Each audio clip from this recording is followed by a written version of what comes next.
Well, hello, everybody. Welcome. It is June 10th. So it is Pride Month and it is Indigenous Awareness Month. So honored to be here with you all.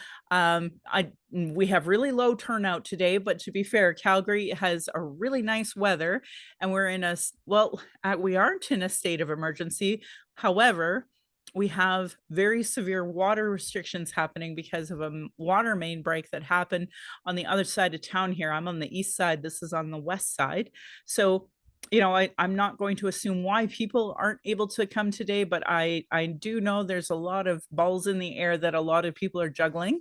So I'm going to go from there. And our author is just joining us right now.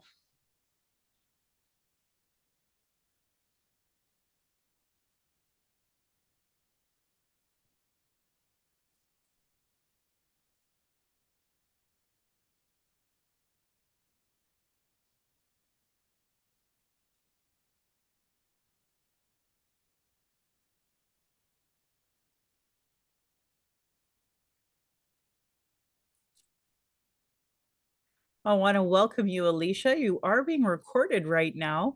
I'm just going to pause it for a moment.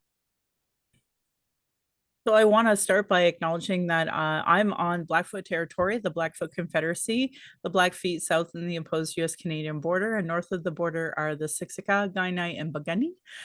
Treaty 7 was signed in 1877. That brought on the Tsuut'ina, as well as the Stoney Nakoda, the Chiniki, Goodstoney, formerly Wesley, and Bearspaw nations. And I acknowledge all First Nation, Métis, Inuit status and non-status. Across Turtle Island is the keepers of these lands. As a Satu Dene, I think it's important that I do a land acknowledgement, but I will tell you and share with you all the youth. They're so great. I had a wonderful engagement with someone this weekend, and she just looked at me and thought, she said to me, I don't like that you have to be tokenized to do these land acknowledgements. We should be doing them to you. And I was like, thank you. Thank you. So, I think our youth are going to start helping us push this conversation a little more, and I'm so grateful to them for it.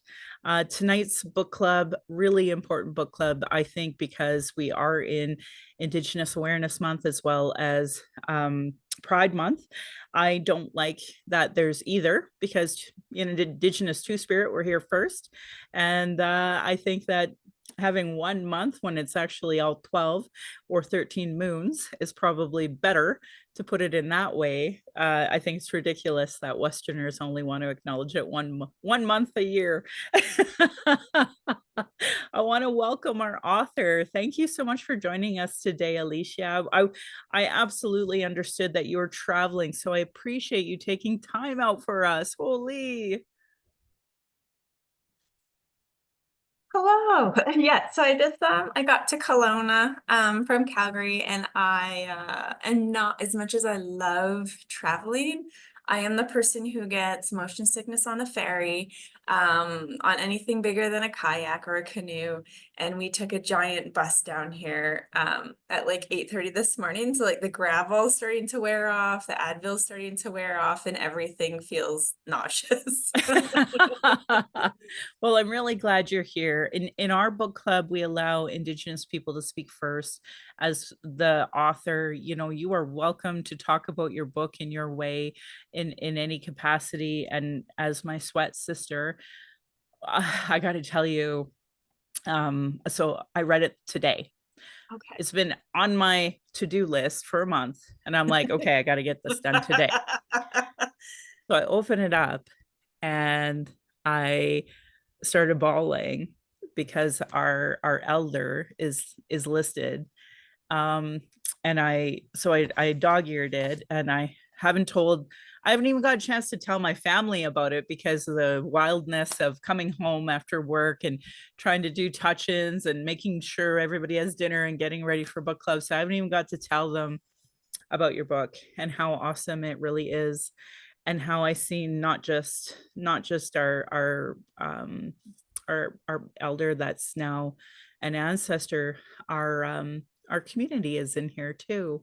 And when I seen all of the people that are in here, your kids, my kids, it really just opened up memories of watching Sam and your kids at the sweat lodge and just missing Sharon, a lot of missing Sharon feelings.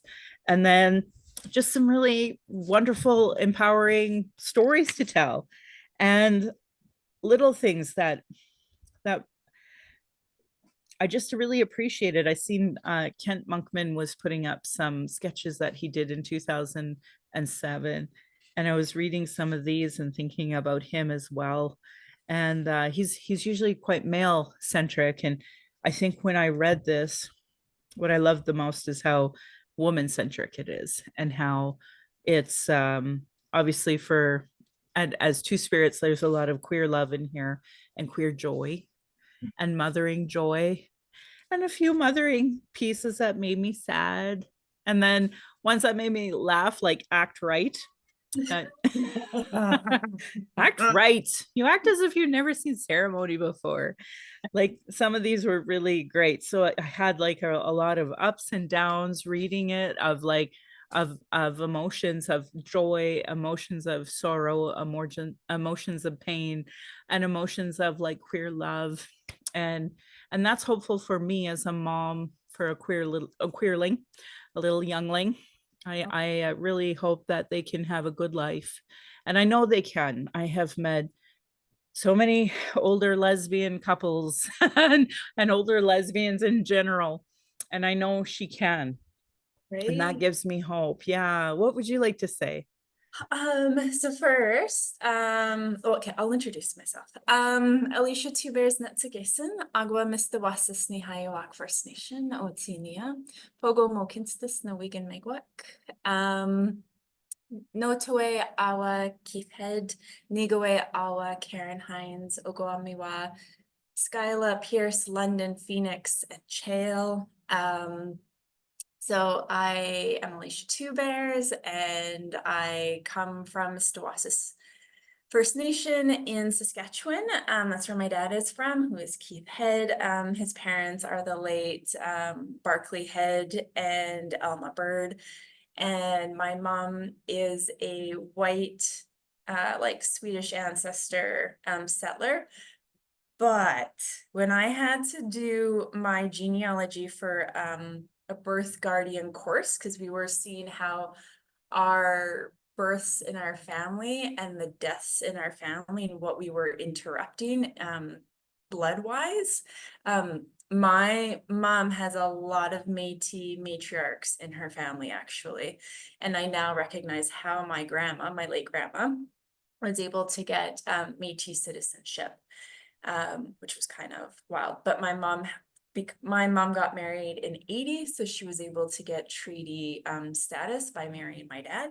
And she was like, why would I give that up for Métis citizenship? So there's that. And so I have 5 kiddos, Skyla, Pierce, London, Phoenix, and Chale, and I'm a birth keeper. I grew up in the late Sharon Prue Turner's Sweat Lodge, and I think it's so funny that you said it, my like work is female centric, because our Sweat Lodge is female centric, where healthy males were more than welcome to come. And that, yeah, so it's not like surprising that how it is. And I just was in Denver this last weekend, and I actually saw 2 pieces of Kent Monkman's work in person, which was surprising and beautiful and exciting. So this piece of poetry was funded by CADA, so the Calgary Arts Development Association was how I got it done. And I reapplied for a second one because this was like, this is the offering. I have, so I think there's 10 pieces in each chapter, but my actual full collection is closer to 300 pieces. And so I narrowed it down just because the editor that I was working with, Amber, wasn't able to edit like an entire collection. What she could manage was 40 pieces. So this is like the sample of hopefully of whatever I do end up, if I get the second one, I'll find out in August, it'll be a full collection, and Barb will actually be the editor for this one.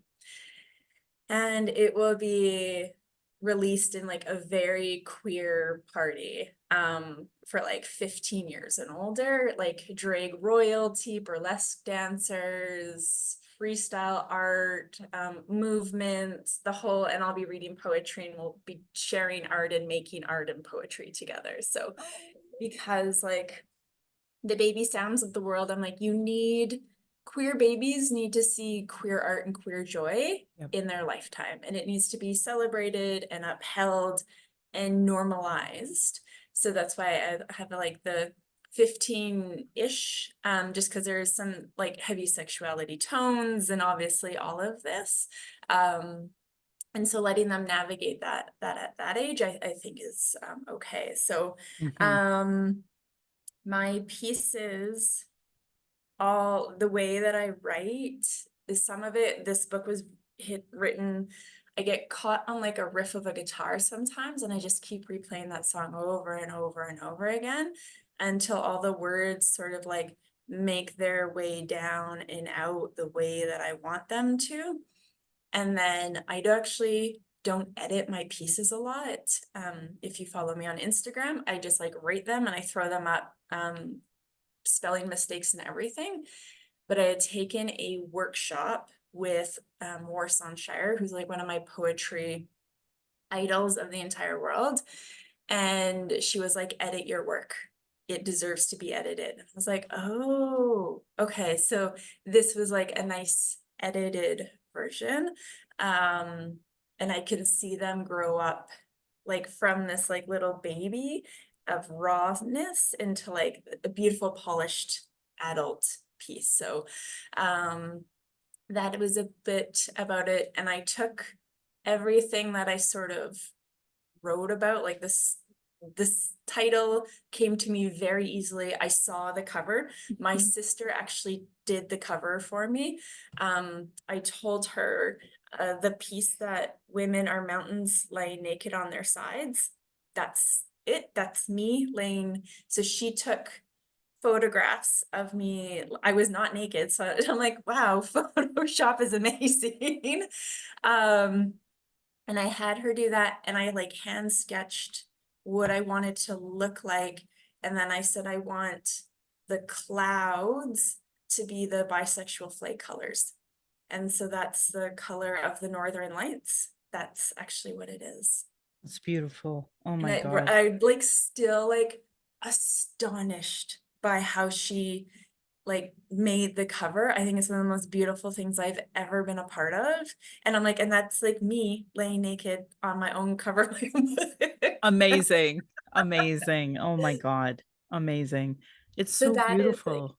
thank you. I really, I love it so much. And everything sort of came together the way that it was supposed to. Mm. Um, and yeah, so that is like a little bit, I guess, about the process behind the poetry collection. But if you have any like undying comments or questions that you want to ask me about it, like go ahead. I'm so glad. I'm gonna obviously open it to our friends. I just it made me mourn Sharon. I Oh yeah. haven't really made time to. And I'd always thought the first time we went back into the sweat together in ceremony and thought about her and talked about her that I would. And we just haven't done it. And I just I know she's with us and I know she's helping Sam. And I know that, it's interesting how somebody can be in your life for such a short period, but have such a profound, impactful moment, like time on you. I mean, she was there when I got my name, um, and heard that story, and knows that story behind my name. And Sam has since been renamed, actually. So through Reg and Rose Crochet, uh, she went from little girl who sits with grandmothers to something about blue necklace thunder something, can't remember offhand, but it's a very strong name, and it it honors the thunder being like mine does. So whenever there's thunderstorms, we have to go lay tobacco, and I have to get her a little necklace with a blue bead to symbolize that as well. And there's actually some hieroglyphics of it. So I've been meaning to get it tattooed on me as well. So those are things that we've been thinking about with her. But next year she graduates, so I got to get her mucklucks and her jewelry and her graduation shawl that are all matching to go together. And so that's kind of next on my mind, but incorporating her name and remembering how Sharon was so impactful to her. And she's been really lucky and blessed to have other two spirit elders in her life to learn from. Obviously, you are one of her aunties too. And so I just am so grateful for you, and I miss you. I miss sweating with you. I miss doing ceremony with you. And this book, it brought all of that back, and in a great way, and good memories of Sharon. So I just wanted to say thank you for writing this. It I read a lot of books, and some I kind of even make fun of. And this one just hit me like a brick because I just lost one of my aunties. She's a step auntie, but I had such great memories of her when I was young. So I'm kind of in that mourning phase. And then to be doing that while thinking about Sharon was just such a beautiful gift. And um, knowing how much midwifery matters and birthing matters. And I have a lot of medical trauma from all of that. I have medical trauma, period, on top of. So, just that bigger picture. It's just beautiful to finally have this, and for the sex, so fun. It's just fun for me now. I think it's because I'm older, right? Maybe if I was 20, I'd be insecure and thinking about all these little things, but now that I'm older, it's just fun. So I just loved it. I loved the whole book from start to finish, and seeing community in it, and not feeling comfortable really discussing it with people who don't know who some of our sisters, sweat sisters are, and Sharon's family. I just thought I'd let you lead that conversation if you wanted to, but I'll also let Kat, Carol, and Samantha chime in here. So Kat, do you have anything that you would like to tell Alycia about the book? I guess you want me to go first then. Hello, I'm Kat. I go by she, her, and they, them pronouns. I was born on Treaty 1 territory in Winnipeg, and my ancestors are British and German. I loved this book as well, even though I didn't know Sharon, and I'm so sorry for your losses, Michelle and Alycia. The poems were beautiful, and I love that Michelle picked a poetry book too, because poetry challenges us, and that's what I loved about it too.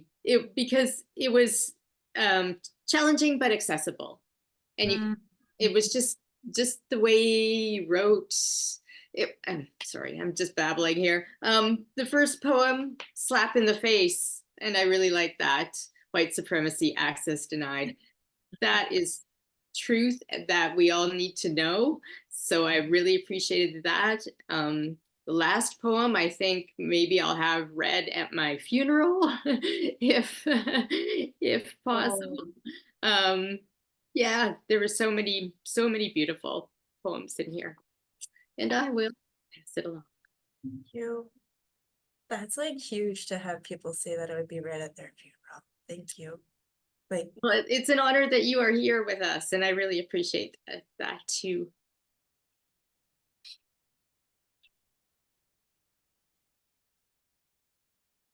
Carol, would you like to unmute yourself? Thanks, Michelle. Alycia, my name is Carol, and I live on Treaty 7. I'm a settler on Treaty 7, and I go by the pronouns she and her. And I want to tell you, Alycia, this is one of my all-time favorite books. I have read it 3 times. It is a beautiful book. It's so beautiful. I always think in poetry, words have to work harder. And they worked hard in this book, but they were smooth. It was easy to read, and it had a lot of meaning. And when I read them, and I every time I read it again, something else comes up. And so I want this to be my book. I want this to be my book. I thought, I wish this was my book. This is one of the most beautiful books I have ever written. And I just can't tell you that enough. I was afraid that they would say, "What is your favorite poem?" I can't say. There's something in every one of them. But there's so many words in some of them that I love. I love that you want your daughter to have the attitude of a punk rocker and the grace to carry it like a sunflower, like things like this, like the what you do with words and how you stir the human soul is incredible. So I am so grateful to Michelle. And I was thinking to myself, wouldn't it be wonderful if Alycia was here on the Zoom, the book club, to talk about this? And here you are. Like, I feel like I have a personal autograph, but this is one of my, and I love the cover. I love it. Like, I don't know what to say. It's just one of the best things I have read in a long time. And so it's getting a little dog-eared, but that's okay. No, that makes, I'm a dog earer too. And so I'm like, if I have a book with no dog ears, I didn't like it, obviously. There was nothing for me to worthy of going back and doing. Like, I'm currently in a bell hooks mode, and it feels like every third page, dog-eared, dog-eared, dog-eared. Oh, thank you. Like, oh, you guys make me Well, it is, it's just what you, I don't know, it's just every time I read it, there's something different that I take away. And like grandfather stones, like you can visualize this, like it's just what you do with words. It's like magic. It's like magic. Agreed. Agreed. Oh my God, it was wonderful. So I'll let you all know, I knew I was negligent in not contacting Alycia way sooner. And we finished our last book club, and I'm like, oh my God, I can't believe I waited until now to contact her. So I just sent her money and I said, if you can't make it, you can't make it. It's fine. Because I know Alycia, and it is written in the book, does puts together like tampons and pads and menstrual moon time bags for folks who need them. So I'm like, if she can't come, at least it'll go there and it'll be fine. So it'll go to something important, right?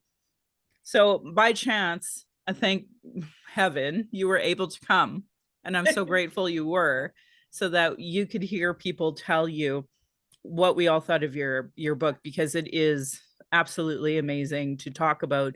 And like I said, I mean, I hate to say it, but inside a lot, I won't say it publicly.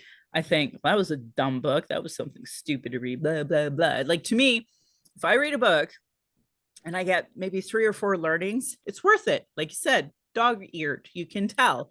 Like the TRC is, it looks horrible in my on my table, because I'm like thumbing through it and spilling coffee and dog-earing this and putting a magnet here, right, to remember all of these parts of it.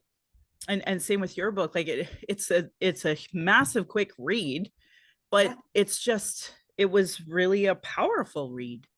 So that's why I really enjoyed it. And I don't get to say that about a lot of books. So I'm just in total agreement that everybody loved this book so much. And welcome, Rosemary. We're going to have Samantha talk, and then I'll give you the floor as well, and we'll go from there. And I'm going to try to find, there was one of our book clubbers who said they couldn't come, but did read your book. So I was going to try to get you what they said here. So I'll let Samantha talk, and then hopefully I'll find it. Okay. Hello. Hi, Alycia. Thanks for joining us. Hi, everyone. Thank you, Michelle, for putting this together. My name is Samantha. I use she, her pronouns. I was born and grew up here on Treaty 7 with first generation here in Canada, coming from Ireland and Croatia and England and apparently Scotland. So you know how it goes. So, but before I get started, Kat read the book to me. She recorded reading the poetry, and I also for some reason just left it to today, I think because I knew it was short and I was still figuring out the technical Dropbox on my phone situation, but I listened to it today all the way through twice and certain sections over and over again. Thank you, Kat, for reading that to me so that not only can I participate today, but also to have been able to experience your book. I think I've written notes here. I'm just trying, I wish I had a physical copy. I'll start with that. And I'm going to go buy one right away so that I can go back. I was in a poetry workshop for a while back with maybe you know Richard Harrison, I think, Mount Royal poetry professor. Yeah. He had a style where we would hear a poem orally, and then we would write down all the different word combinations or imagery or things that we just remembered without going back and looking at it. And it created this map of when readers and listeners were tuned in. And as I'm just sitting here, I'm just like scribbling all over my book, just like trying to think back to all the different poems and all the different pieces that stayed with me, and I haven't even seen a physical copy of it yet, which I think really speaks to the power of your words. Like Carol said, that words have to work harder in poetry, and they worked hard and they stuck. The first poem, when I went back after listening to the whole thing and I went back, I was like, yes, that is the poem to start with. And I'm so glad you started with that, because it made me think about how your whole book is your existence and all the different pieces of your existence, all the different, I mean, this is my opinion of it, but like from the outside looking in, it seemed like all the different pieces of your whole and being a whole person it sounded like a theme throughout the book, or becoming whole or reclaiming, and that existence is political, and that access has been denied and continues to be denied throughout your existence, but that you are here and that you are sharing and that you are all of yourself and providing all of yourself to your children and your community, and receiving that same gift from people like Sharon and other people in your community really speaks to the resilience of community and women and two-spirit folk, and the power of love. It was just really nourishing. I think the poem that I went back and listened to multiple times was the Your Dream of Sharon, because it was firstly it was just such a good description of a dream, like that you couldn't see her because the wind kept putting your hair in front of your face, was like, that's what it's like. And especially when someone you love has transitioned and is no longer in the physical world with you, like you dream about them, but it's always different. Something's changed, something's not, you can't grasp it in the same way. And that imagery of your hair in front of your face and the wind, and then seeing her brown and her white hair, and all of that coming together to having you stand up and looking down and seeing your home, and that you had to be here to see it and know it as home. And I just had full shivers. So the theme of grief, I'm also, condolences to you and the whole community. She sounds like she was a heartbeat in that community, and this is a beautiful way to reflect on what she offered you while here, but then also what she now offers as an ancestor. And that like I'm personally going through that transition too, of realizing, oh, now as a kid I just knew of my ancestors, but now it's the people that I knew in person that loved me are my ancestors. And it helps because it feels really beautiful, and really connects you to what I call the all. And having that like a year without Sharon, and then 2 years without Sharon, and marking that time progression. I could take up the whole meeting. I have so many notes, but I'm really grateful you're here. Oh, I will just, there are two things I don't want to not say. I just watched for the second time a documentary on Toni Morrison, who is my favorite author. And she, I mean, she has to make it abundantly clear because of the amount of white people who ask her when she's going to write about white people. She makes it clear to everybody in her readership that that is not her goal. Her goal is actually to kick the white gaze off of the white editor off of her shoulder, and write her world as she knows it, for the people that were Black community that will know it. And I, as a white settler reading this book, I felt like you also were not writing for the white gaze. You were writing for the people in your nation, in your community, in your sweat lodge, and your ceremonies. And it was an honor to read that and to have insight into something sacred, and beautiful, and to want to know more, and to know that to find out more, I got some work to do, that you didn't explain anything to me. And I think if you had explained it, it really would have taken away from the beauty of your work and the power of your work. And then maybe after everyone has a chance to speak, I do have one question that I'd like to ask you, but I think I'll let Rosemary speak, and Michelle find the notes. But yeah, thank you so much.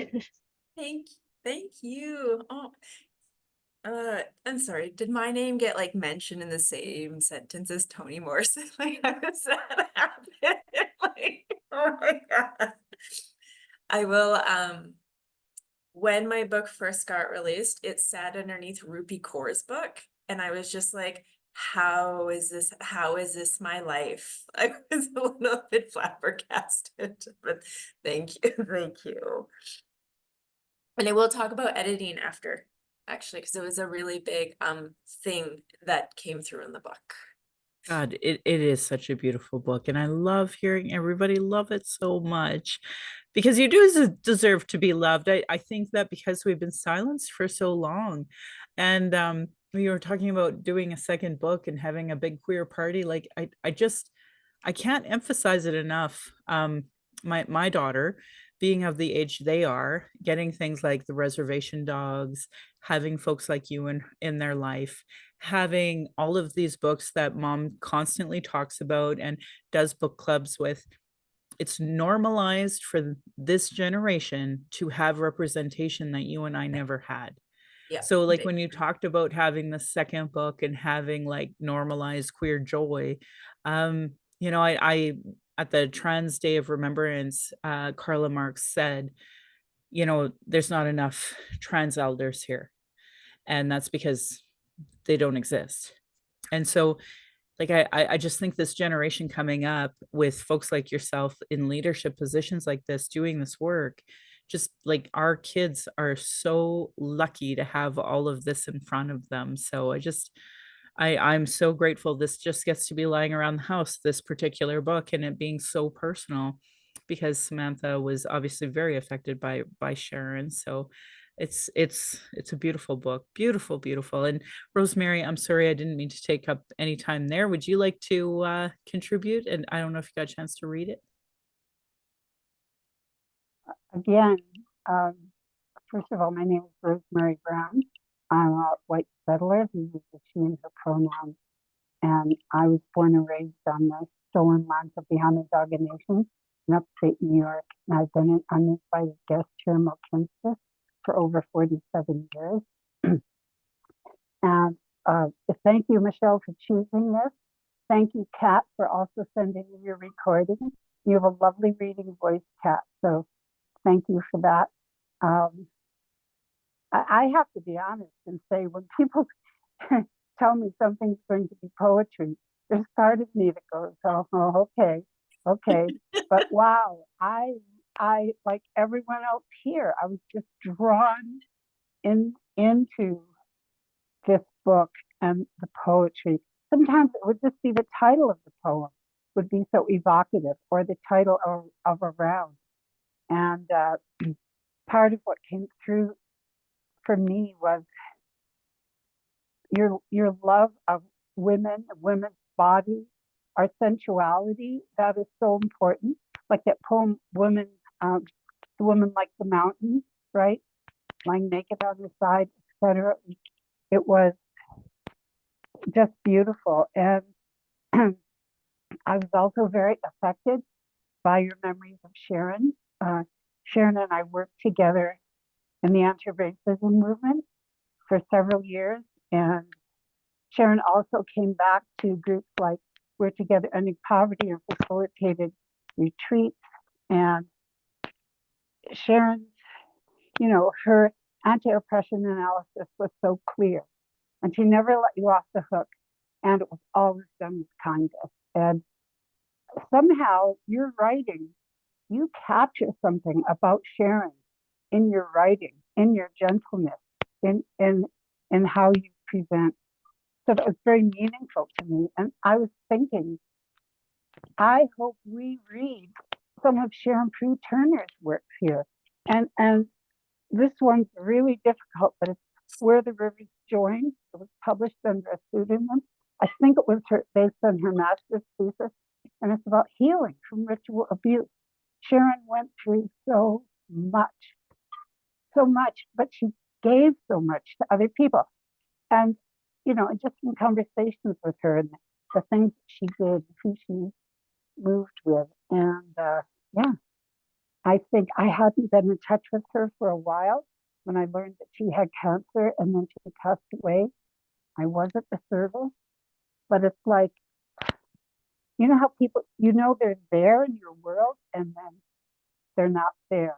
They're not there, and yet somehow her spirit is there. And you help her.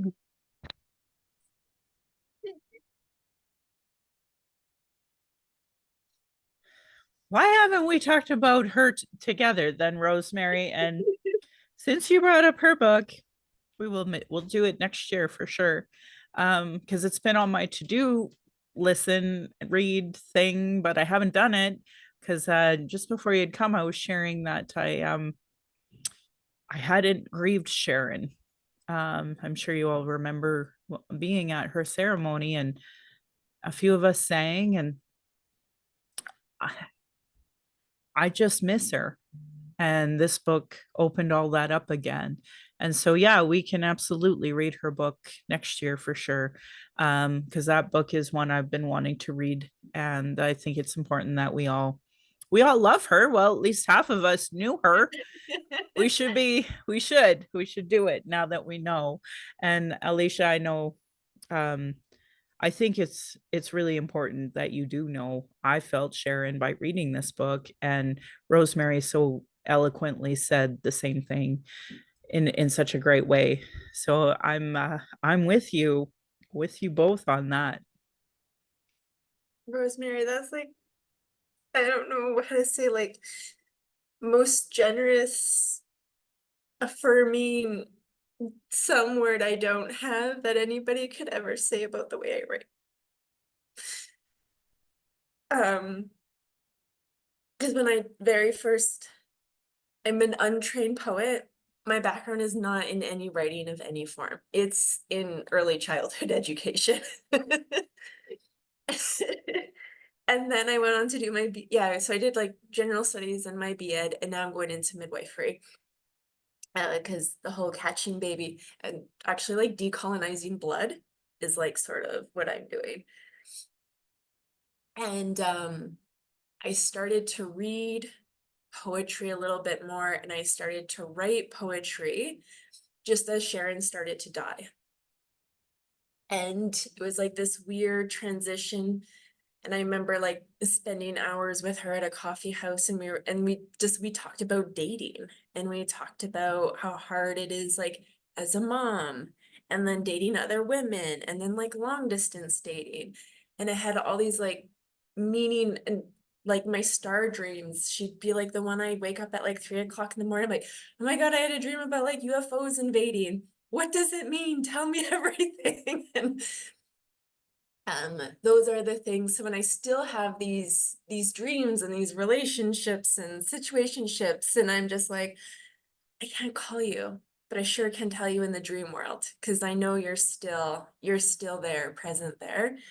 And so as I was putting this together, just having that guiding of like, you just write from the heart, and you just write, and like you said, like in that firm way, but like that's soft like honey.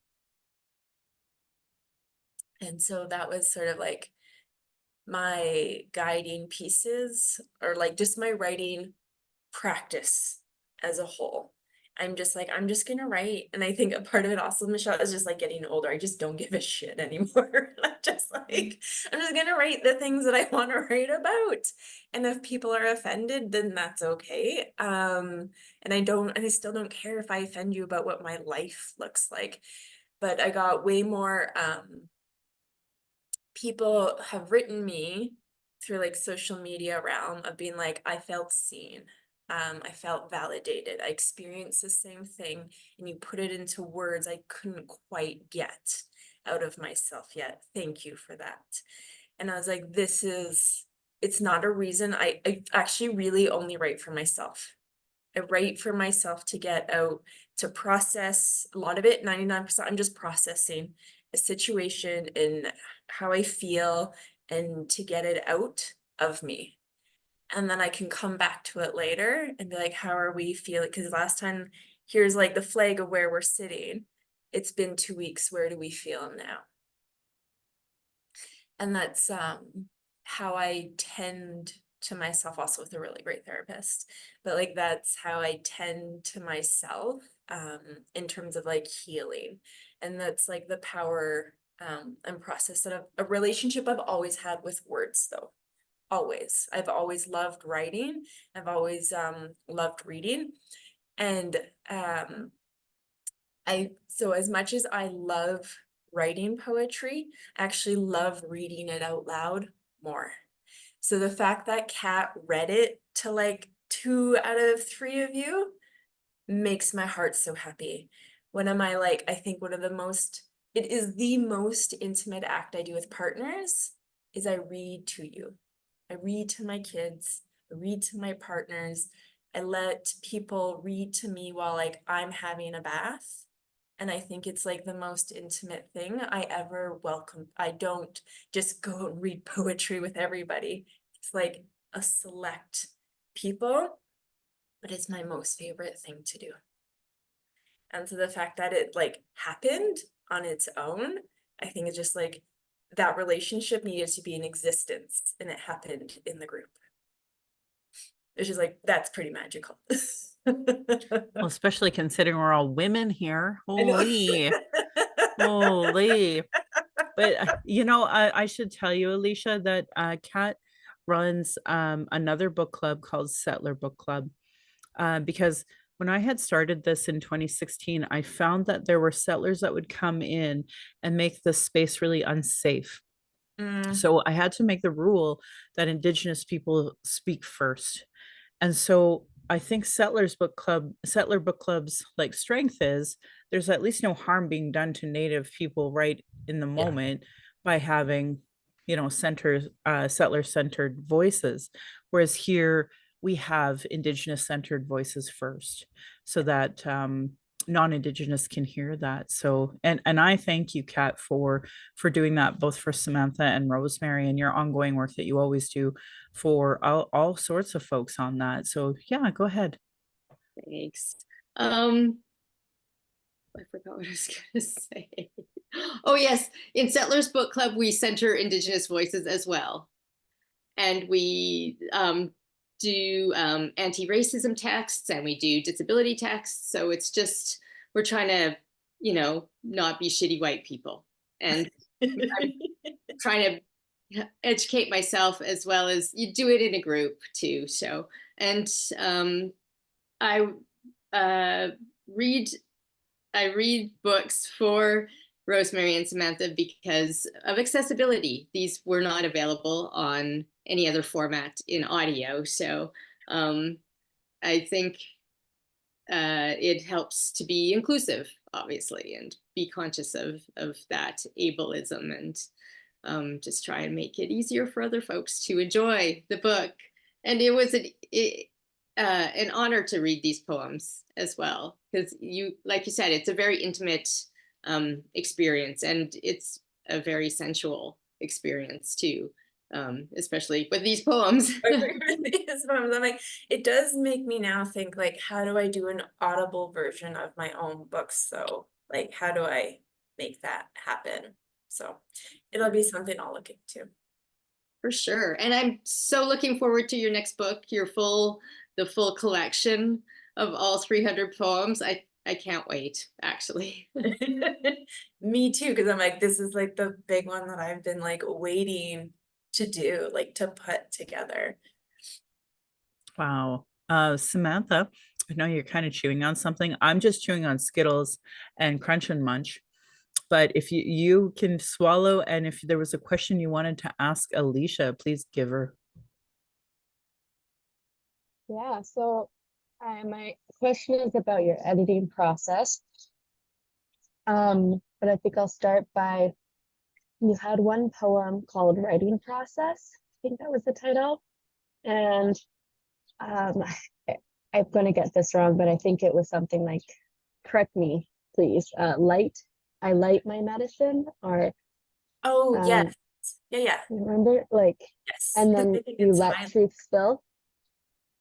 Hold on. I think I know which one I'm gonna pull it on, because I Yeah, don't have my book perfect. in That's front of even me. better. I'm Yeah. gonna pull it up on Instagram, because I think my friend Erin made Okay, has the book. beautiful copy of it for Nice. Instagram. Oh, Yeah, wait. I found it. Did you? Okay. If you Yes, want me to please read it. read. Yes. Writing process. Burn your medicines, let your Mm. truth spill. Mm, I know, mhm. in 2 lines. It's the whole universe. It really is. I guess I want to ask about this because I'm a writer too. And I turned 30 and I realized I don't care anymore. And I'm just tired of not writing for all the stupid reasons. So I light incense, and I like to ask my ancestors, specific ones, to write with me. And because I have a concussion, which is why Kat was able to read for me, thank you so much again. I haven't been able to type on the computer, so I've been using pencil and paper, and that's been actually really freeing because I'm not getting stuck in the editing process, which is so easy on the computer. It's actually too much work to use an eraser. I'm like, I just keep writing. I'm like, I'll edit it later, you know?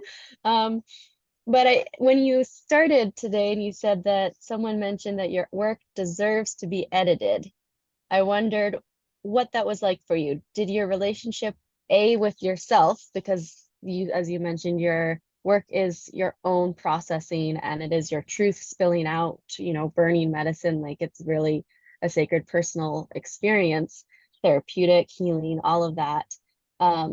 So did your relationship with yourself change in any way through the editing process? And did your relationship with your writing and your work change in any way from editing it? I don't like to self-edit. I have learned that. I like giving it away to edit, actually. And I'm like, if somebody else wants to do that, fantastic. And I will take your feedback. And it was very fortunate that Amber Boyd, who edited this, is Métis, and I met her through a poetry like Indigenous writing group that we were all in Alberta. And she is so smart. Her dialogue rating is like amazing, but the way that she approached it was, I will give you feedback. You can take it or leave it because it's your book at the end of the day. And I was like, fantastic. So there was stuff I was like, you know what? I actually don't want to change that. And she'd be like, okay, great, don't. And then would take the edits out. But there was other edits that she made. I was like, oh, that word choice was like what I was like reaching for and I just could not find.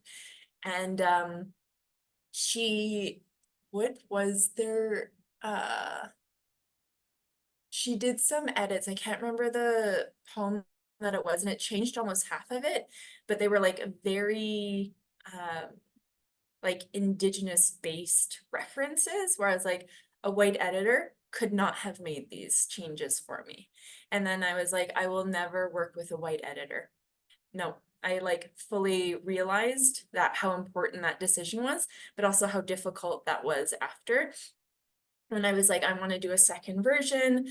And there's like a handful of editors out there. And even when I looked at some of like, I was like, who's editing like Joshua Whitehead? Who's like editing Alycia? Like these things? And I was like, oh, half of you are still like using white editors. And I was like, I don't want to financially support somebody who's outside of our community benefiting off of my words and my talent. So when I was talking about doing a second version, I happened to like be having a long afternoon brunch slash like walk the music store and bookstore with Barb. And they were like, I like editing, blah, blah, blah. And I was like, hey, come be my editor. And they're like, well, is it okay? That would be like technically my first. I was like, I don't like, you are one of the smartest people I know. I love you. You will love, like, you will take care of my words the way that you have helped take care of my babies over our lifetime. You will put in the same tenderness and firmness. And I know that it doesn't come from a place to like tear me down or jealousy or meanness. You would do it to like make my work like bloom. That's where you would come from a place from. And so I'm like, have at it, but also like you have a huge book too. So, so in that, I actually enjoy editing more. I used to sort of take like a defensive standpoint that like, oh, my work doesn't need to be edited. I'm like, no, it's so much like, it's like a little bit softer or a little bit crisper. Like it's something, it's still at the core of what you wanted, but a little bit maybe even more concise. You got like your point a little bit across. And that's just either happens when I do it on my own, but the preference to have somebody else edit it is just like another set of eyes and hands on where it could go. And I've been so fortunate that people go, but it's still yours. So take it or leave it. And there are no hard feelings. Yeah. I love hearing you talk about that because I think too, we have to see ourselves um as paving, new ground. Yep. And so I hope that over time, Barb not just does this one, but more, because I agree with you. She's brilliant. And her husband loves my husband. And, I just appreciate that family so much. And I wish I knew how to better support them. But that bigger picture of just that we have to support each other. And I also loved how you encapsulated how much, Barb loves your kids and how she would come from such a place of love. And, I do find that that's a real problem with people who claim to care about one another, but then it comes out and it's hurtful. It sucks. It Yeah. really is. Yeah. Yeah. So I am happy to hear that you see that need. I think of it's hard because I want to support certain people and then I hear about them being problematic and then I think, am I overthinking this? I don't know. So it's hard because I finally published one of my first works. It took them reaching out to me, and so I shared it with a friend of mine. It's not poetry, it's just like, truth telling. It came out in the Hill Times today. And they said that you need to start submitting more. And I'm like, I've never submitted once. so so I think that like I just didn't even know you could. I didn't know. So I think I just have to start writing, and if it doesn't get taken by someone, then just submit it or just publish it under my own name and just put it on my own stuff. But that bigger picture, that try to submit it in these publications, because ultimately I have to work with settlers to get systemic changes done. So if I can write into their world, their political world while I'm in it, Yeah. I am, I'm not going to lie, Alycia, I don't know how much more I have in me to fight this fight. I'm, there's some younglings that come up, and happily passing the torch to them in that space, in different spaces. But sitting at the boomer table with the boomers and Gen X, there's not a lot of kids. They just have no fucking time or patience for it, right? They're just like, no, these guys are a write-off. End of discussion. Like, if after this many years they're not going to get it, they have no time or patience for it, right? Yeah. So, and I don't know how much more I have in me to give and be disregarded and not listened to and all the rest of it, right? Not amplified, my content stolen, all that stuff by settlers. So yeah, it's I don't know how much more I have in me. So I just wanted you to know this is really inspiring talking to you about it, because you're in my community as opposed to somebody who's kind of like peripheral. No. Yeah. I submit all the time, everywhere, and I get rejected all the time. All the time. That's why I ended up going down the self-publishing road. And I remember somebody was like, how do I get like a manuscript, or I have an idea for a book?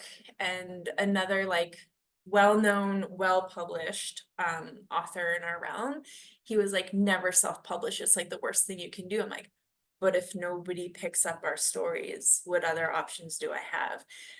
And like, even in discussions,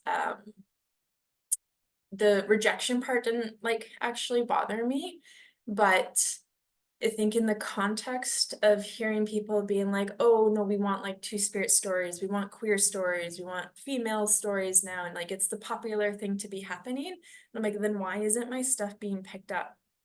But it's the stuff we still as a whole really don't want to hear about. No, like, good luck trying to, when sex is in the title of your book, good luck trying to get somebody to take a chance on you. Yeah, I was listening to the CBC, and they had a new study that came out that showed women voices are so silenced in the music industry, and Indigenous musicians virtually nothing. Yeah. So I was thinking about the gravity of that all day, realizing like even in 2024, like I know how silenced we are in 2024. Last week we were gonna have like as many people as we could show up to a high school for a beaded cap that wasn't going to be allowed as part of the graduation. And I was, so in 2024, I know that, yes, today there was a published piece about, medical experiments done on our kids. And it's 2024. So I know we're silenced. I can't believe the gravity of it.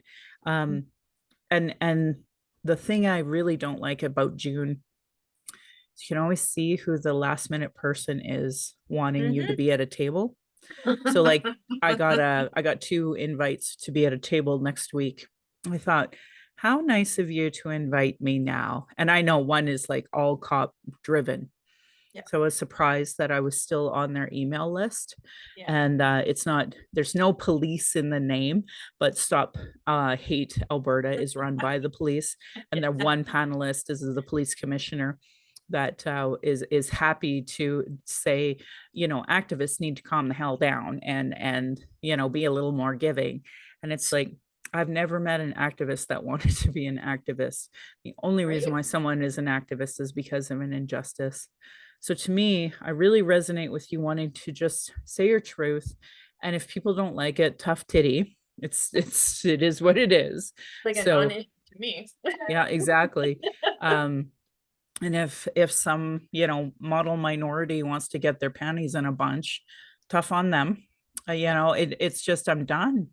I'm done with this facade that settlers care enough to change. I'm done. I know they don't. It's 2024. They're not changing. They're not pushing. They're not writing the letters. They're not standing in solidarity with us. I know that.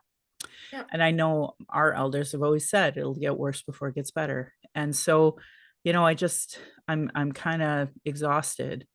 And the idea of writing for white gays, I've been doing it, and I'm I've put out enough podcasts and TikToks and writings and emails. And at this point, it's willful dismissal.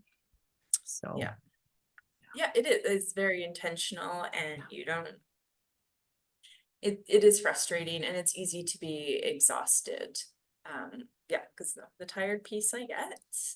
And yeah, the activism, we wouldn't be doing this if there wasn't if there wasn't something to be pushed back against. Not do this for fun. no. No, we do it because like literal bodies are at stake and people are dying intentionally by these systems. And we're just saying, no, not anymore on our watch. Where Yeah. are the rest of you who think that this isn't okay? So,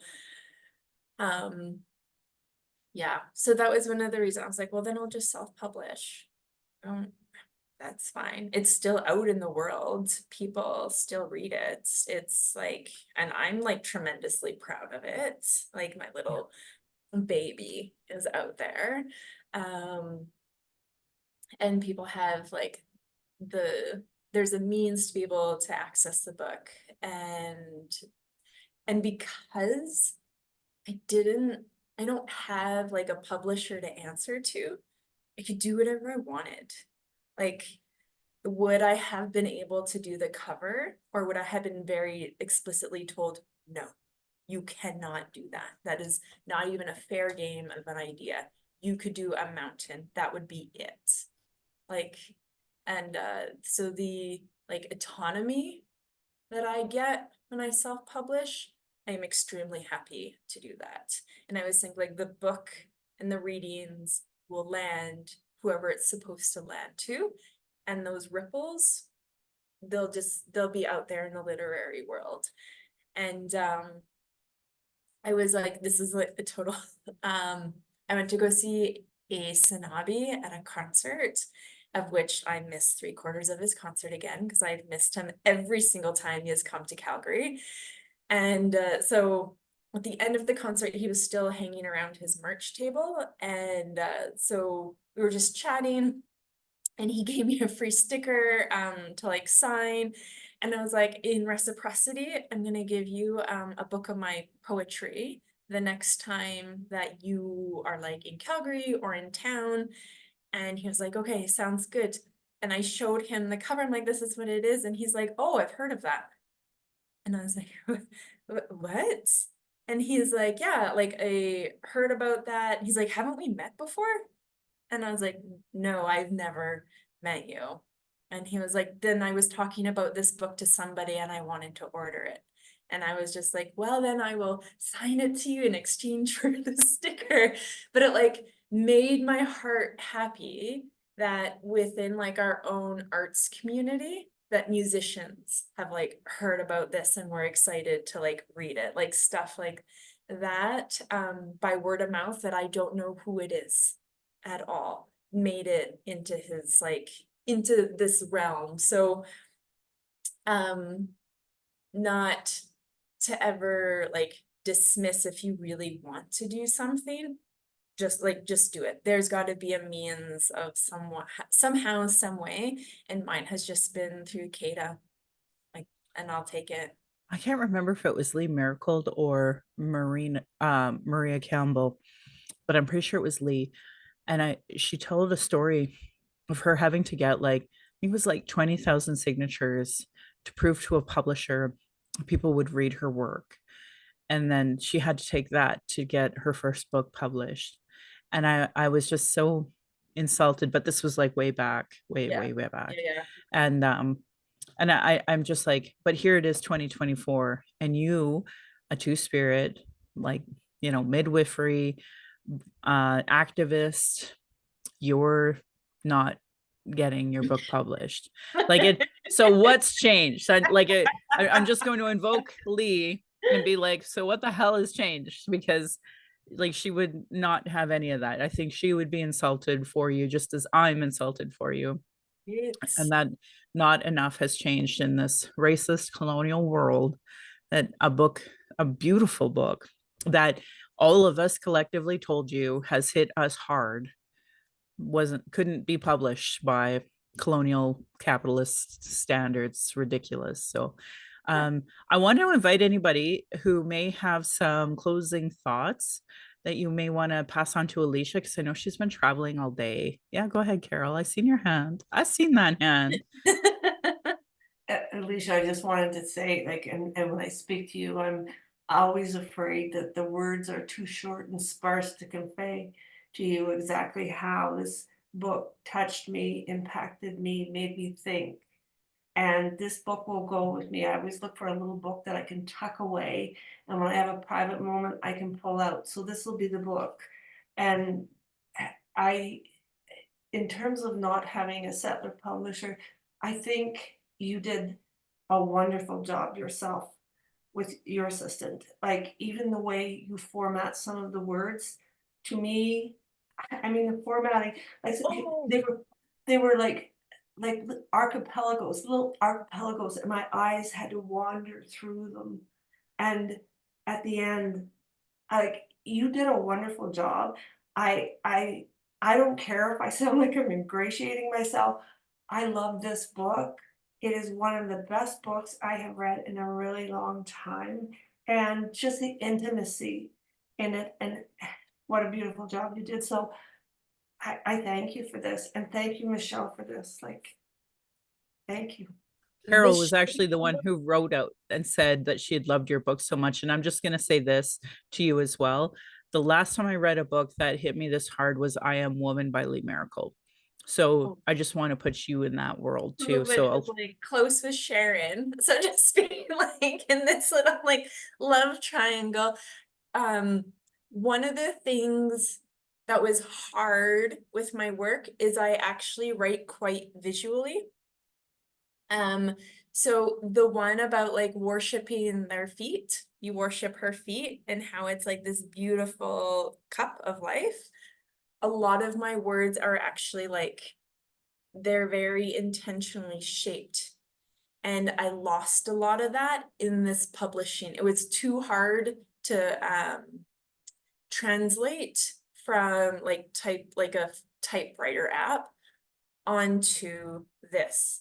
And so that was one thing. Barb said that they're going to look into how maybe they can keep easier, because actually the shapes are really important, and it also dictate some of my word choices, because I'm like, oh, it like throws the whole shape off and I don't like it. So I change entire sentences, or I flip the way that I'm going to write them so that they make the same motion of whatever it is. And like some of them, like I want it to look like a moon. So I get like right in a curve, or I want it to feel like an ocean. So it like it's shaped in a certain way, and it like ends in a point the way that I want it to. So I'm really glad like you had picked that up actually because yeah, the visualization of my words are actually really important. So if you end up like, if you want to go, if you're on the Instagram, you can, they're unedited on there. So if you, and all of my pieces are on there. You might see how some of them were shape changed.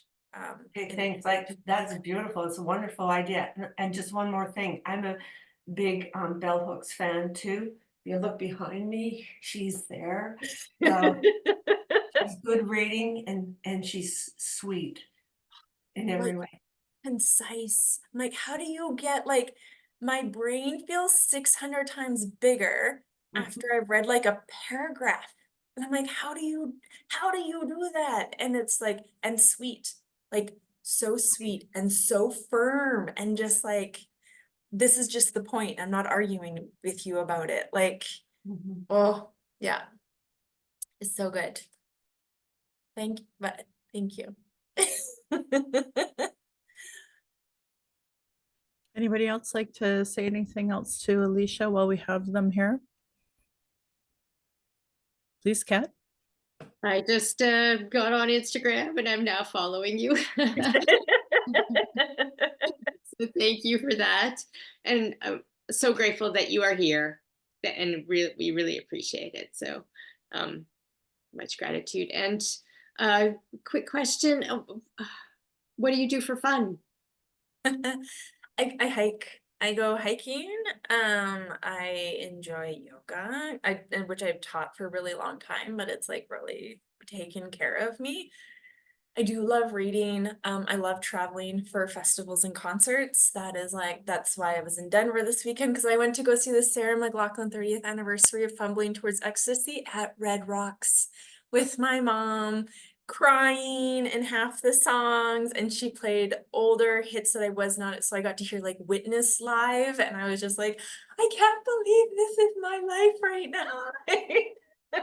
Because I was born in the early 80s, so I was too young for the whole Lilith fair in the mid-late 90s, and then too broke to be able to afford single tickets for her until my early 40s. And I think I'm like, those are the things that I do for fun that keep me sane.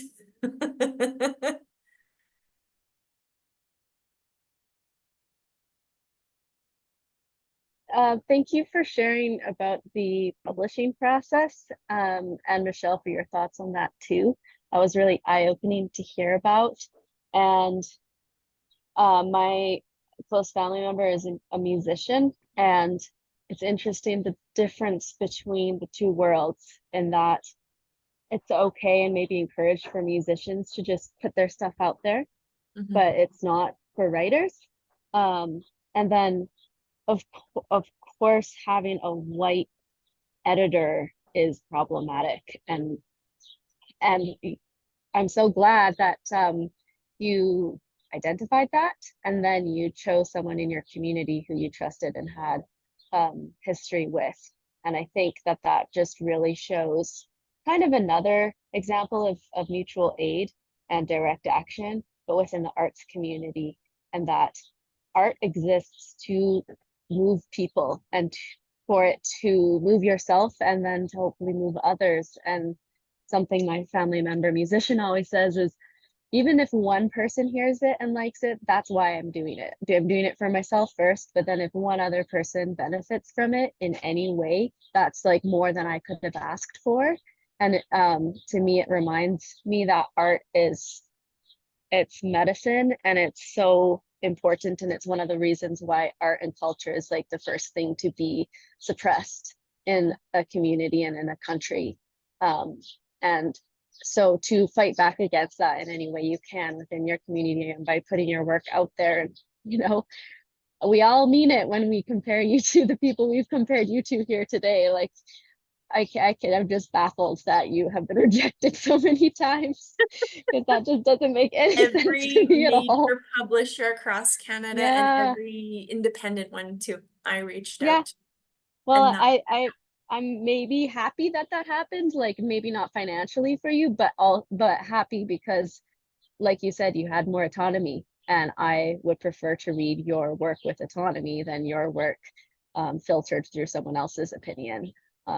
So thank you for being here today and sharing everything that you have. And I'm feeling really grateful and honored to be in your presence, and I hope you have a wonderful trip. thank you.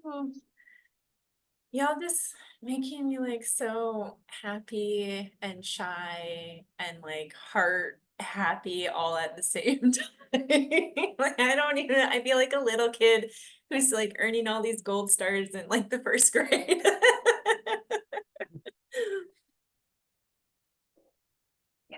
I would just like to echo, thank you so much for being here. Thank you for writing the book. Thank you for having the courage to just go for it and publish it on your own. And like Samantha, I really appreciate that you've chosen not to have white editors, because we're not in your world. You need someone from your world, right? Who really understands what you're trying to get at. So I think that's really important. Thank you. Thank you. I'm glad you were able to make it. And the comments you made with Sharon were some like deeply needed medicine that I needed. So thank you, Rosemary. I'm so happy. I can't thank you enough, Alycia, I know what kind of day you had, so I appreciate you being here. But that bigger picture, God, I wish I would have reached out to you like 2-3 months ago. Put it on your radar. And I'm like, oh, well, I am what I am. What do I do? So here we are, grateful that you were here so that we could talk about all of it. It's a beautiful book.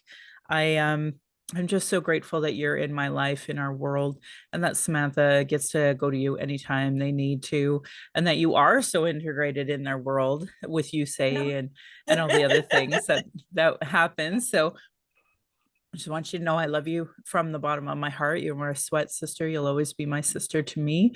And anything I can do for you, I will. And I'm grateful you were able to be here and to talk about your book. And I'm grateful you wrote it so I can be inspired because I'm such a jerk. I used to be like, poetry's stupid.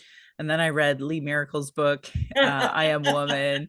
And then I read this book and I'm like, oh, maybe it's time to unlearn some of your colonial thinking, Michelle. I mean, I still have that gut punch of being like, oh, do I have to read like poetry like Shakespeare or like somebody I don't want to? Like that, like I still have that's like, oh, that's what poetry is. And I'm like, Yeah. no, it's not. But my kids are funny because they have to do poetry in school.